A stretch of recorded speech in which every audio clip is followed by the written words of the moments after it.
Olá, sou a professora Irene. E eu sou o professor Fábio Ferraz. Prepare-se para ampliar seus conhecimentos. Vamos lá? O olho humano é um órgão de uma delicadeza e uma precisão extremas. Nenhuma câmera hoje, ainda disponível hoje, tem a capacidade que o nosso olho tem para transformar impulsos luminosos em visão. É isso que a gente enxerga. Luz. Simplesmente isso.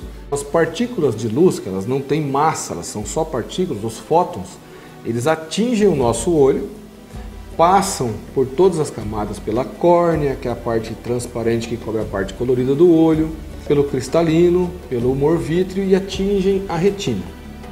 Na retina, elas atravessam a retina, todas as células, e chegam na camada dos fotorreceptores.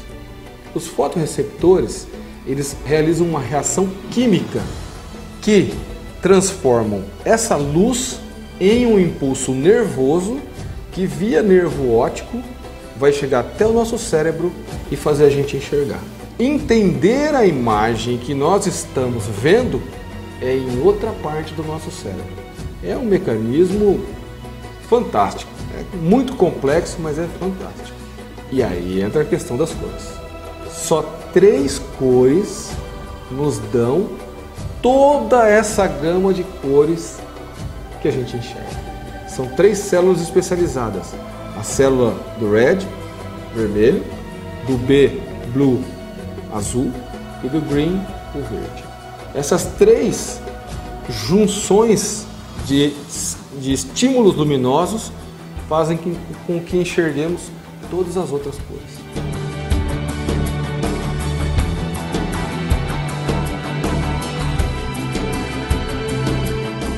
É uma super máquina. No olho humano, como enxergamos as coisas ao nosso redor? Por que as pessoas precisam usar óculos? Isso e muito mais você verá nesse vídeo. O primeiro passo para entender como funciona o olho humano é identificar o que o compõe. Como podemos ver nessa figura, o olho humano tem forma de circunferência e é formado em sua maior parte por 3 camadas. A esclera, que é a camada mais externa, a coroide, a camada intermediária, e a retina, onde as imagens são formadas. De fora para dentro, nós temos a córnea, que é a parte da frente dos olhos. Em seguida vem a íris, que é a parte colorida do olho humano. A pupila, que é a abertura por onde os raios de luz atravessam até chegar à retina. O cristalino, por sua vez, é a lente gelatinosa, elástica e convergente, que focaliza a luz que entra nos olhos, possibilitando a formação da imagem na retina. A distância focal do cristalino é modificada por movimentos de um anel de músculos. São os músculos ciliares, que permitem ajustar a visão para objetos próximos ou distantes. O olho é todo preenchido por um líquido chamado de humor vítreo, que se situa entre o cristalino e a retina. Ele é um material transparente e gelatinoso, que possui um índice de refração de 1,33, aproximadamente o da água. As imagens formadas na retina são transmitidas pelo nervo óptico até o cérebro, mas isso é um tema para outro vídeo. Como podemos ver na imagem, os raios de luz que chegam até os nossos olhos passam pela córnea, cristalino e humor vítreo, que são meios transparentes e comportam-se como uma lente convergente, chegando na retina. Ao chegar na retina, formam-se uma imagem real e invertida. Mas por que nós não enxergamos os objetos invertidos? A resposta é simples. Ao chegar na retina, a imagem é levada para o cérebro, que o inverte novamente. Mas existem alguns problemas que impedem que a imagem seja formada exatamente em cima da retina, que é o caso das pessoas que fazem uso de óculos de grau ou lentes de contato. Estes problemas existentes podem ser a miopia, hipermetropia, presbiopia e astigmatismo. A miopia é causada por uma anomalia onde o globo ocular é mais alongado que o comum. Os raios luminosos que passam pelo olho são focalizados em um ponto antes da retina, onde, se houvesse um anteparo, seria formada uma imagem. Quando o objeto está Perto, a acomodação ainda consegue resolver o problema, mas à medida que a distância do objeto aumenta, o cristalino não pode diminuir mais a sua convergência, e a pessoa míope passa a ter dificuldade para enxergar objetos que se encontram longe. A correção da visão neste caso é feita com lentes divergentes, que desviam os raios luminosos de maneira que eles se afastem um dos outros, formando um feixe divergente até chegar à retina e formar a imagem. A hipermetropia é o caso onde o globo ocular possui um diâmetro pequeno. Isso impede a visualização de objetos muito próximos à vista. Pelo fato do olho ter um diâmetro pequeno, a imagem se forma depois da retina. Para corrigir a hipermetropia, usam-se lentes convergentes, que deslocam as imagens um pouco mais para frente, como podemos ver na figura. A presbiopia é uma anomalia muito parecida com a hipermetropia, onde a imagem também se forma atrás da retina. Mas este problema acontece em maioria dos casos por causa da idade avançada, fazendo com que os músculos ciliares percam a elasticidade e por conta disso a amplitude de acomodação diminui. Para corrigir esse problema, também utilizamos lentes convergentes. O astigmatismo é um pouco mais complicado de se entender. Ele consiste em um defeito na curvatura da córnea. Neste caso, a córnea não se apresenta como uma esfera perfeita, fazendo com que o seu raio de curvatura seja variável. Ou seja, se a córnea é achatada em alguma direção e as imagens na retina ficam desfocadas nessa direção. Em consequência, o olho não é capaz de distinguir ao mesmo tempo, com a mesma nitidez, linhas verticais e horizontais. A correção pode ser feita com lentes convergentes ou divergentes. Isso vai depender de cada caso. Nesta imagem, podemos ver as 3 situações mais comuns quando falamos de doenças oculares simples: a miopia, a hipermetropia e o astigmatismo. Na miopia, a imagem ela é gerada antes da retina, portanto, tem dificuldade para enxergar de longe. A imagem se projeta antes da retina. E o ideal são lentes do tipo divergentes, ou seja, que acabam aumentando e fazendo a imagem ser projetada na retina. A hipermetropia, a imagem ela é gerada depois da retina. Então, neste caso, o indicado seria lentes convergentes. Então, a dificuldade é para perto, imagem se projeta depois da retina e o ideal lentes do tipo convergente. E nós temos o astigmatismo, que é um pouco mais complexo, onde a imagem projetada ela até fica próximo ou até na retina. Porém, o seu problema está na visão que é embaçada. Então a imagem ela aparece distorcida na retina. E neste caso nós vamos usar a lente que vai depender do tipo de astigmatismo. Então pode ser uma lente convergente, uma lente divergente, uma lente bifocal, multifocal. Compreender o funcionamento das doenças retinianas, vamos começar a explicar como funciona a visão. Para que a visão se inicie, é necessária uma fonte de luz. Sem luz, tudo é preto. A luz emite partículas chamadas fótons, que batem e são devolvidas pelos objetos sólidos em todas as direções antes de atingirem o olho. Para se obter uma boa visão, é necessário que o tecido que elas atravessam seja transparente. Assim, primeiro temos a córnea, localizada na frente do olho. Depois o cristalino, atrás da pupila. A seguir o corpo vítreo, ocupando o meio do olho. Finalmente atingem a retina, a película fotográfica do olho. Param ao nível do epitélio pigmentado da retina, onde se iniciam os impulsos nervosos.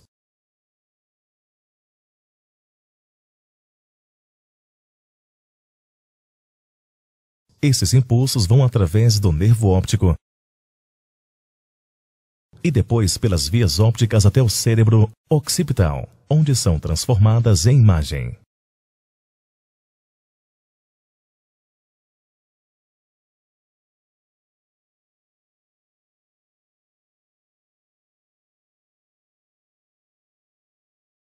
Esse é todo o processo que nos permite ver o mundo que nos rodeia. Nesse vídeo, vamos falar um pouco sobre a estrutura do olho.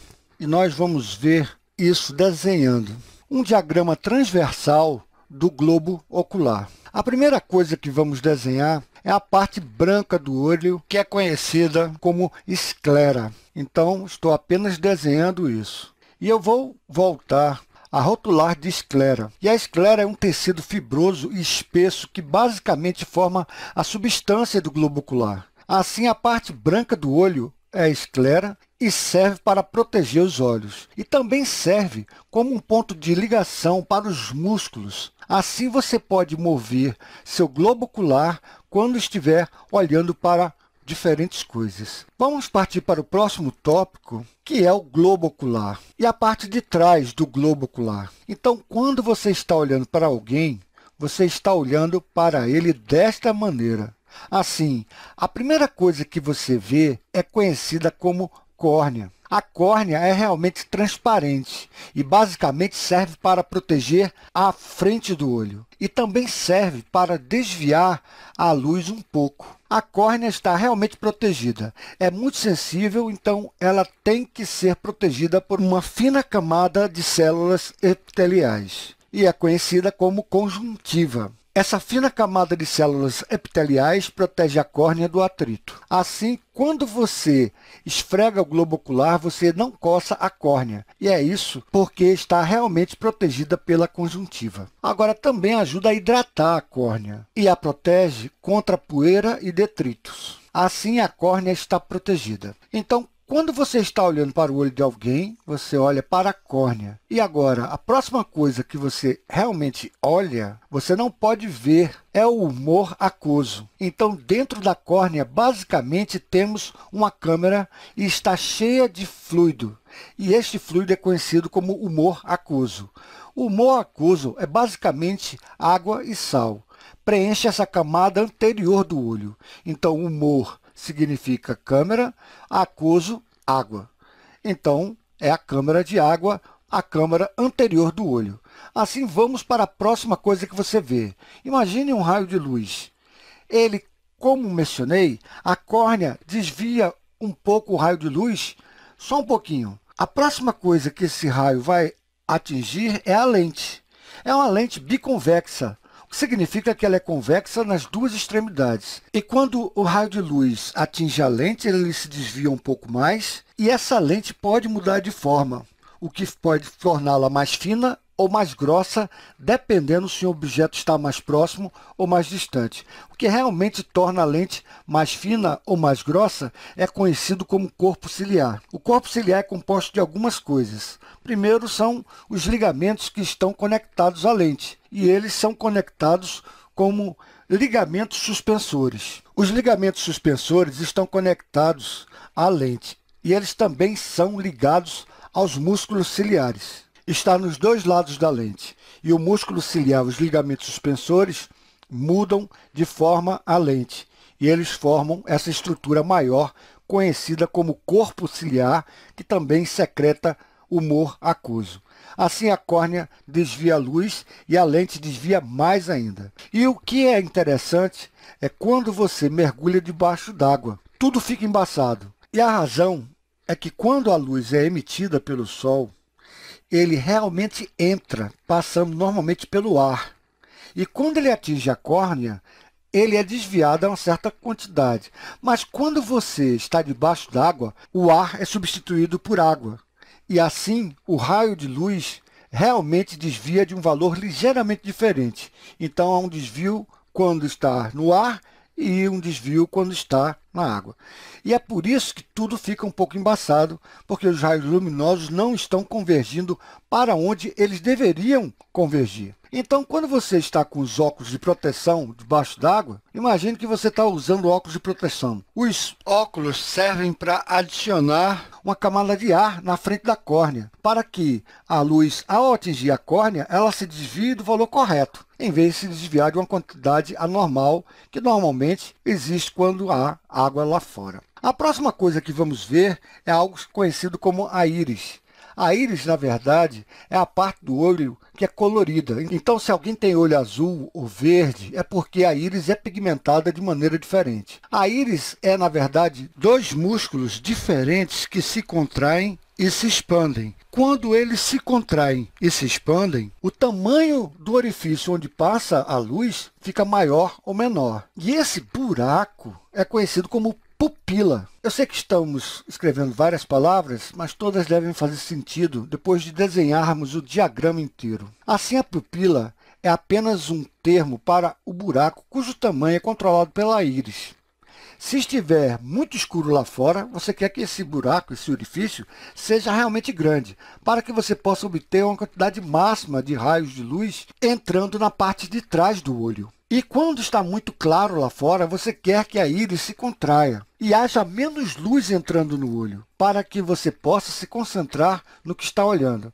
Assim, o raio de luz atinge a lente e se desvia e agora está passando por algo conhecido como humor vítreo. Então, o humor vítreo compõe a camada posterior do olho. Assim, humor significa câmera e vítreo é a substância gelatinosa dentro da câmara posterior, composta de água e um pouco de sal e alguma proteína. E a principal proteína é a albumina, nessa parte do olho. O humor vítreo ajuda a suspender as lentes no lugar e também fornece alguma estrutura para o olho. Também é transparente, então a luz é capaz de passar diretamente. Assim, o raio de luz chega na parte de trás do olho, vai atingir uma estrutura conhecida como retina. A retina reveste toda a parte de trás do globo ocular. Ela é composta de um monte de diferentes células conhecidas como fotorreceptores, responsáveis por converter o raio de luz em um impulso neural que o cérebro possa entender. A retina é de cor vermelha e é por isso que quando você tira a foto de alguém usando flash, a luz bate na retina, é capturado pela câmera e por isso causa algo conhecido como efeito dos olhos vermelhos. E algumas câmeras possuem mecanismos que reduzem esse efeito dos olhos vermelhos. Então, o que acontece? Você tem dois flashes. O primeiro serve para restringir a íris, assim fazer a pupila ficar menor, e vem um segundo flash para tirar a foto. A pupila está muito menor, então há menos luz realmente se refletindo na sua retina.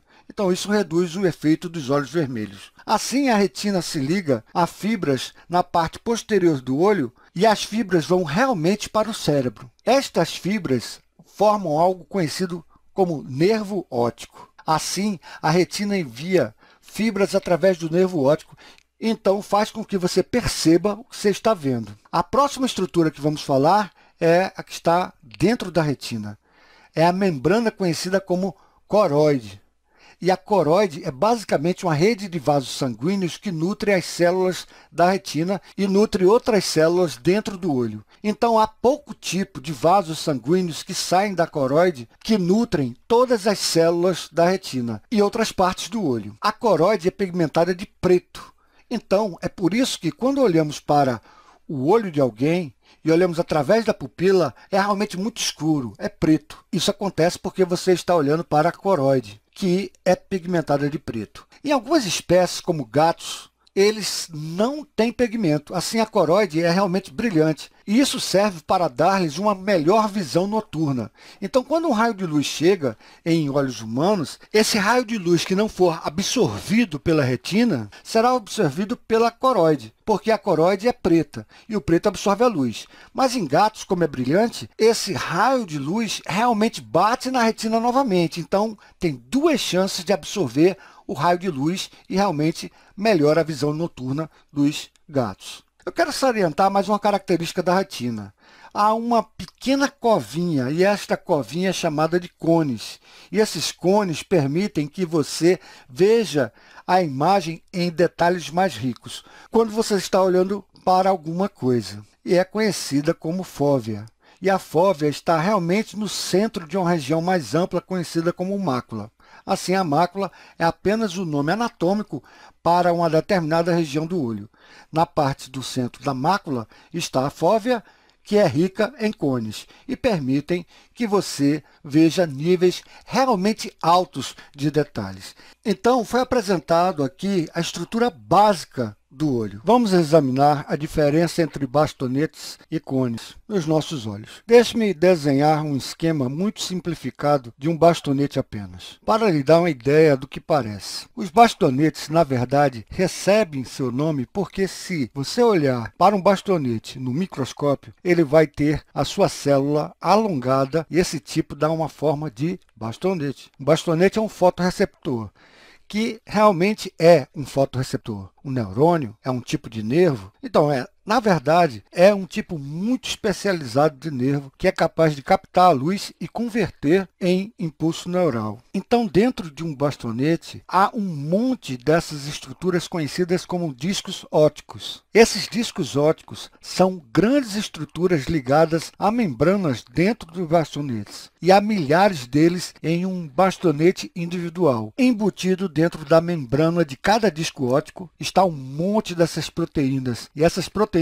realmente absorvem a luz e começa a cascata da fototransdução, que eventualmente leva esse bastonete a disparar uma ação que tem o potencial de alcançar o cérebro. Da mesma forma, um cone recebe esse nome porque é em forma de cone. Os cones também são fotorreceptores. Eles têm nervos especializados e têm a mesma estrutura interna de um bastonete. Esses cones também têm um monte desses discos ópticos que são empilhados uns sobre os outros e incorporados dentro de cada disco óptico há um monte dessa proteína. Então, como eu mencionei aqui, a proteína de um bastonete é conhecida como rodopsina. Em cones, é basicamente a mesma proteína, mas tem apenas outro nome, é chamada de fotopsina. Então, como eu mencionei, quando um raio de luz entra no olho, se acontecer de acertar um bastonete e acontecer de bater numa rodopsina, vai realmente acionar a cascata da fototransdução, que resulta neste bastonete disparando uma ação potencial. Esse exato mesmo processo acontece em um cone. Então, essas são as principais semelhanças entre bastonetes e cones. Agora vamos ver as diferenças.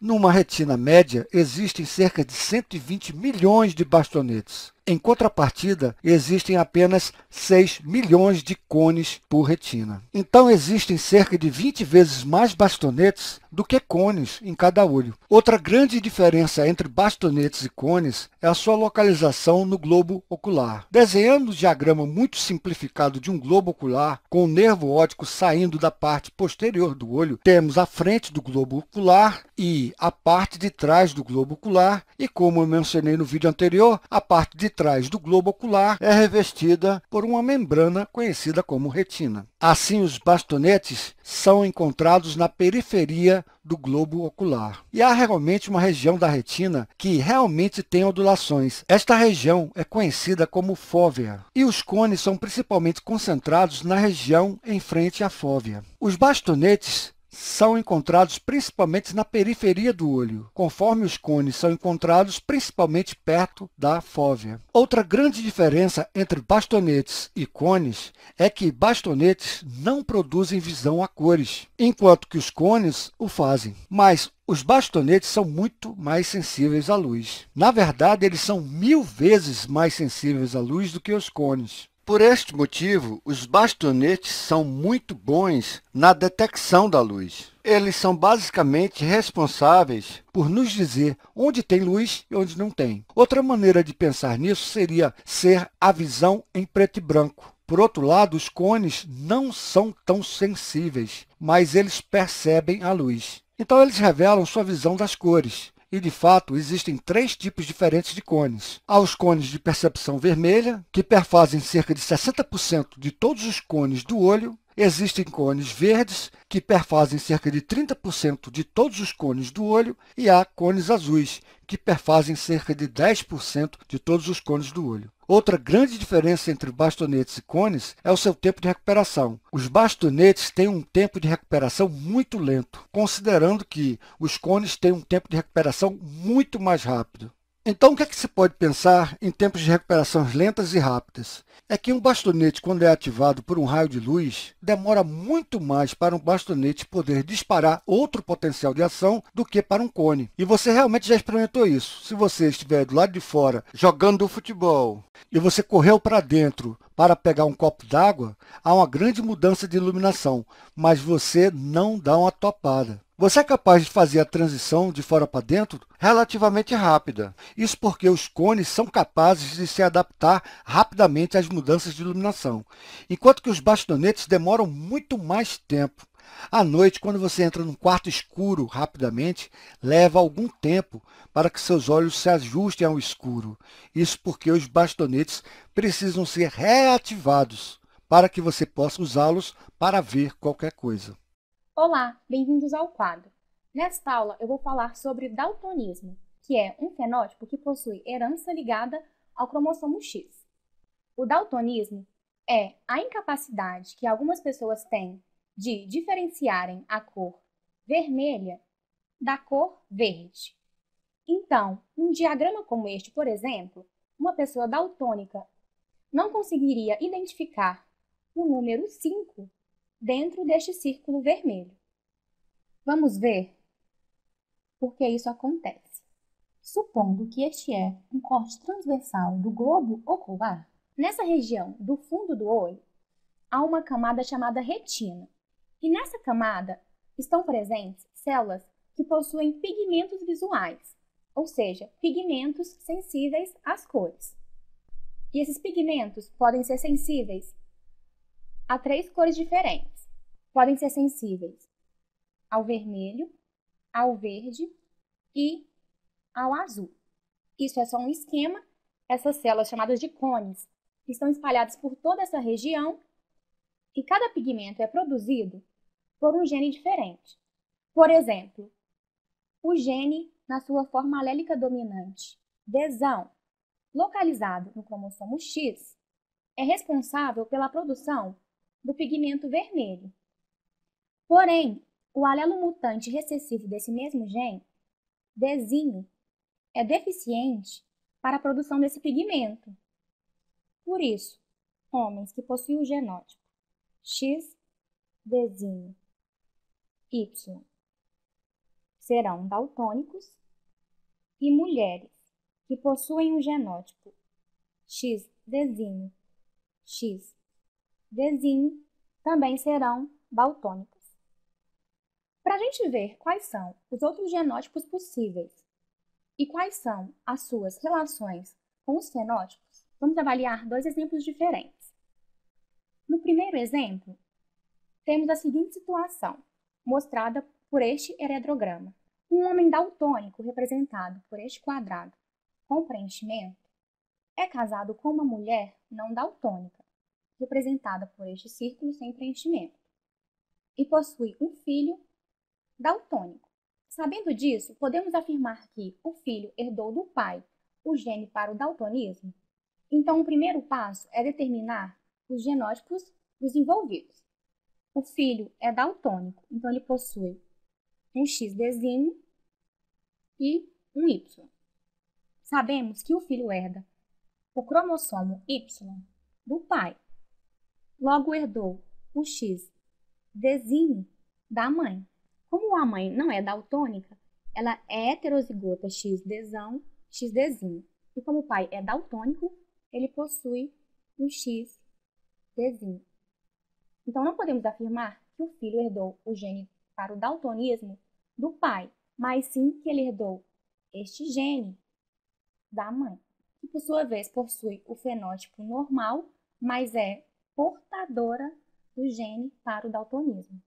Ainda neste exemplo, o filho deste casal posteriormente casa-se com uma mulher não daltônica, cujo genótipo sabe-se que é X desão, X desão.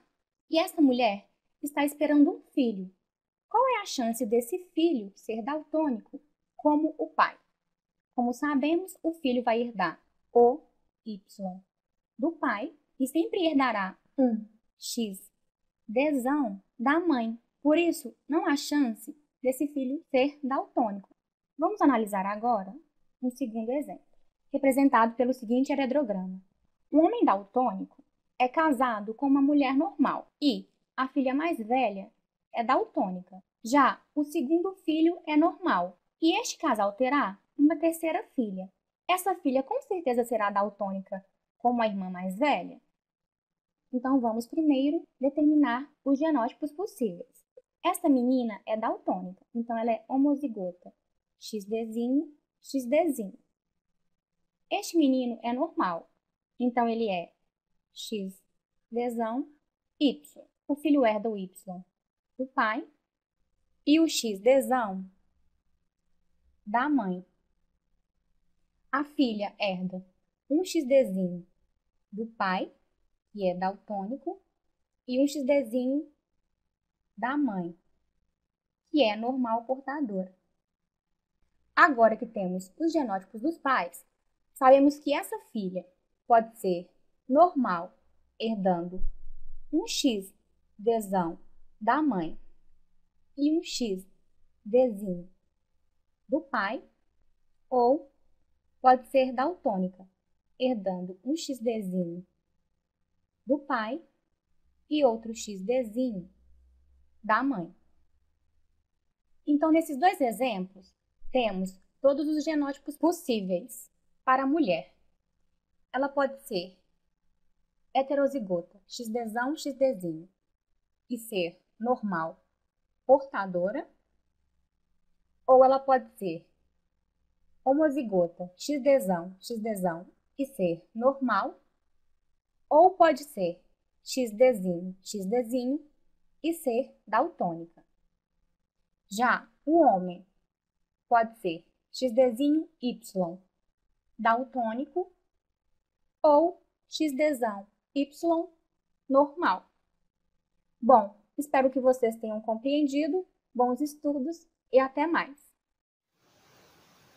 Agradecemos o seu interesse. Continue buscando sempre o seu conhecimento. E continue a assistir às nossas aulas. Até mais!